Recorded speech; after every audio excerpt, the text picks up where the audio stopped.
मित्रों, आपने भारत के प्रसिद्ध किलों के नाम तो सुने होंगे, लेकिन क्या आप जानते हैं कि इन किलों का निर्माण क्यों करवाया गया था और इन्हें बनाने वाले लोग कौन थे? वहीं पर मुगलों ने किलों का निर्माण करते समय अनेक कठिनाइयों और परेशानियों का सामना किया था और उनकी सच्चाई के पीछे कई रोचक कहानियां मौजूद हैं। आज हम चर्चा करेंगे दिल्ली के लाल किले के बारे में। दिल्ली का लाल किला, जिसे आप अच्छी तरह से जानते ही होंगे, यह एक ऐतिहासिक धरोहर है। क्या आप जानते हैं कि लाल किले का पुराना नाम क्या था? इसे शाही किला के नाम से भी जाना जाता था। इस किले का निर्माण मुगलों ने करवाया था और इसमें उस समय लगभग 10 करोड़ रुपए का खर्चा आया था। लाल किला लाल पत्थरों से बना हुआ है। इसकी भव्यता और डिजाइन इसे एक अद्वितीय पहचान देती है। किले का निर्माण सन 1638 ईस्वी में शुरू हुआ और इसे 1648 ईस्वी में पूरा किया गया। इस किले की दीवारें और संरचना न केवल इसकी वास्तुकला को दर्शाती हैं, बल्कि ये उस समय की संस्कृति और ऐतिहासिक महत्व को उजागर भी करता है। इस प्रकार दिल्ली का लाल किला न केवल एक पर्यटन स्थल है, बल्कि ये भारत की समृद्ध सांस्कृतिक विरासत का प्रतीक भी माना जाता है। दिल्ली के लाल किले में एक ऐसा रहस्य छिपा है जो इतिहास प्रेमियों को अपनी ओर आकर्षित करता है। क्या इसमें कोहिनूर हीरा अभी भी सुरक्षित रखा गया है? ये सवाल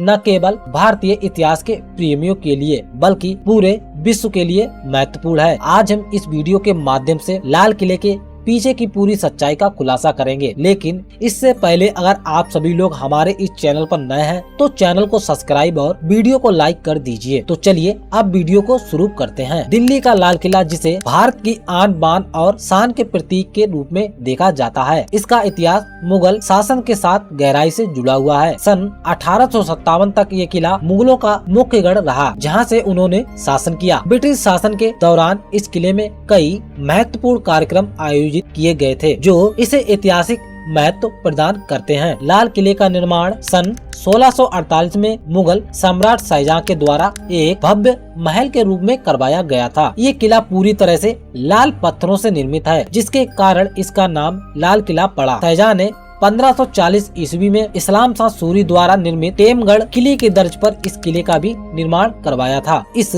खूबसूरत किले में रंग बिरंगी वास्तुकला की बारीकियां देखने को मिलती हैं, जिसमें अद्वितीय आर्ट रेप शामिल हैं, जो जमीन के पानी के चैनलों से जुड़ी हुई हैं। इन्हें नहरे बसियत के नाम से भी जाना जाता है। शाहजहां ने इस किले में बहुमूल्य पत्थरों को बारीकी से सजवाया था, जिससे इसकी भव्यता और भी बढ़ गई। दिल्ली का लाल किला न केवल मुगल साम्राज्य का प्रतीक है, बल्कि ये भारतीय संस्कृति और इतिहास का एक हिस्सा भी है। दिल्ली के लाल किले की भव्यता में न केवल उसकी संरचना शामिल है, बल्कि इसके निर्माण में उपयोग किए गए बहुमूल्य पत्थरों की भी अहम भूमिका है। ये पत्थर विशेष रूप से विदेशों से मंगवाए गए थे, जो इस किले की विशेषता को और भी बढ़ाते हैं। इस किले में मुस्लिम समुदाय की आकृतियां बनी हुई हैं, जिन्हें शाहजहां ने अपने शासन काल में बनवाया था। लाल किले में हमें पुरानी परंपराओं की झलक देखने को मिलती है, जो पूरी तरह से रचनात्मकता का परिचय देती हैं। किले के भीतर एक मनमोहक गार्डन भी है, जो दिल्ली, राजस्थान, पंजाब और कश्मीर के बागों से भिन्न दिखाई देता है। ये गार्डन न केवल सौंदर्य का प्रतीक है, बल्कि ये किले की ऐतिहासिकता को भी दर्शाता है। सलीमगढ़ किले के साथ साथ लाल किला भी 2007 में यूनेस्को विश्व की धरोहर में शामिल किया गया था। हर साल 26 जनवरी और 15 अगस्त को भारत के प्रधानमंत्री लाल किले के मुख्य दरवाजे पर तिरंगा फहराते हैं और राष्ट्र के नाम अपना संदेश देते हैं। इससे जुड़ी कुछ और रोचक बातें हम आपको बताएंगे, जो इस ऐतिहासिक किले की पहचान को और भी समृद्ध करेंगी। दिल्ली का लाल किला, जिसका नाम सुनते ही हमारे मन में एक भव्य लाल संरचना का चित्र उभरता है। ये किला वास्तव में पूरी तरह से सफेद है। ये तथ्य कई लोगों के लिए आश्चर्यजनक हो सकता है। भारतीय सर्वेक्षण के अनुसार इस किले की कुछ भागों का निर्माण लाल पत्थरों से किया गया था। हालांकि समय के साथ साथ ये पत्थर खराब होने लगे, जिसके परिणाम स्वरूप ब्रिटिश सरकार ने इन पत्थरों को लाल रंग से रंगवाने का निर्णय लिया था। यही कारण है कि आज हम इसे लाल किले के नाम से जानते हैं, जबकि इसकी वास्तविकता पूरी तरह से सफेद पत्थरों की है। ये जानकारी हमें लाल किले के रंगीन इतिहास के बारे में एक नई दृष्टि प्रदान करती है, जो इसकी भव्यता और सांस्कृतिक महत्व को भी और बढ़ा देती है। लाल किले की सीमांत दीवारें इसे सुरक्षा की दृष्टि से अत्यधिक महत्वपूर्ण बनाती हैं, जबकि ब्रिटिश सरकार ने किले की मरम्मत करवाई और इसे लाल रंग में रंगवाया। तब से इसका नाम रेड फोर्ट रख गया। इसके बाद स्थानीय निवासियों ने इसे लाल किले के नाम से परिवर्तित कर दिया, जो आज के समय में इसके लोकप्रिय नाम के रूप में जाना जाता है। दिलचस्प बात यह है कि लाल किला, जिसे कभी किला मुबारक भी कहा जाता था, इतिहास इसकी भव्यता और महत्व को और भी गहरा करता है। जब शाहजहां ने अपनी राजधानी आगरा से दिल्ली स्थानांतरित करने का निर्णय लिया, तब इस किले का निर्माण एक प्रमुख रणनीति के रूप में किया गया था, जो मुगलों के शासन का प्रतीक बना। इस प्रकार लाल किला न केवल एक ऐतिहासिक धरोहर है, बल्कि ये भारतीय इतिहास और संस्कृति का एक अभिन्न हिस्सा भी है। दिल्ली का लाल किला, जिसे बनाने में पूरे 10 साल का समय लगा, भारतीय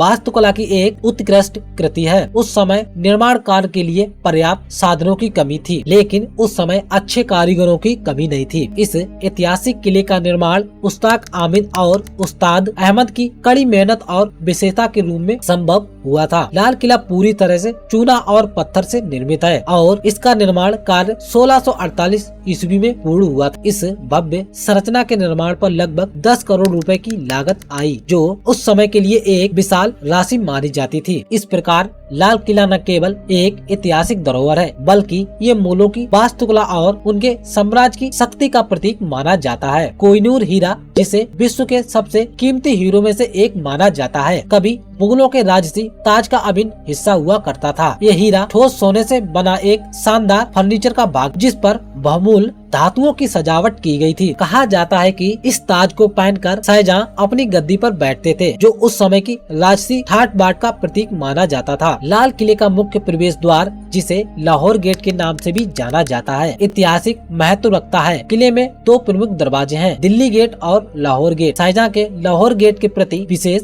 आकर्षण होने के कारण इसे ये नाम दिया गया था। दिलचस्प बात यह है कि लाल किले में एक पानी निकासी द्वार भी है, जो यमुना नदी की ओर जाता है। इसे देखकर ये लगता है कि मानो ये एक छोटी नदी का तट हो। यद्यपि वर्षों के साथ यमुना नदी के स्वरूप में काफी परिवर्तन आया है, लेकिन इसका नाम आज भी वही है। इस प्रकार लाल किला न केवल एक ऐतिहासिक धरोहर है, बल्कि ये भारतीय संस्कृति और इतिहास का एक महत्वपूर्ण हिस्सा भी है। लाल किला, जो पूरी तरह से अष्टकोणीय आकृति में निर्मित है, भारतीय संस्कृति का अद्भुत उदाहरण है। यदि आप इस किले का दौरा करते हैं, तो यहाँ कला और वास्तुकला के अद्वितीय तत्वों को देख सकते हैं, जो अपनी चमकदार विशेषताओं के लिए मशहूर है। इस किले के भीतर स्थित रंग महल, जिसका अर्थ है रंगों का महल, ऐतिहासिक महत्व रखता है। ये महल सम्राटों की रानियों और उनके परिवार के सदस्यों का निवास स्थान था। सम्राट विशेष रूप से अपने रात्रि के समय विश्राम के लिए आते थे, ताकि वे अपनी रानियों के साथ समय बिता सके। वहीं पर भारत के प्रधानमंत्री हर साल 15 अगस्त और 26 जनवरी को लाल किले के मुख्य द्वार पर राष्ट्रीय ध्वज फहराते हैं। इन अवसरों पर प्रधानमंत्री देशवासियों को संबोधित करते हैं। ये परंपरा तब से चली आ रही है, जब से भारत स्वतंत्र हुआ था, और ये स्वतंत्रता का प्रतीक बनी हुई है। ब्रिटिश राज के दौरान किले को अभद्र रूप से नष्ट किया गया था। ऐसा माना जाता है कि मुगलों के शासनकाल के अंत के बाद ब्रिटिश सरकार ने किले को काफी नुकसान पहुंचाया था, और उन्होंने किले में स्थित बहुमूल्य धातुओं और फर्नीचर की लूटपाट की, जिससे इस ऐतिहासिक धरोहर को गंभीर क्षति पहुंची। लाल किला केवल भारतीय इतिहास का महत्वपूर्ण प्रतीक है, बल्कि ये हमारी संस्कृति धरोहर का संरक्षक भी है। लाल किला, जो भारतीय इतिहास का महत्वपूर्ण प्रतीक है। लाल किले को साल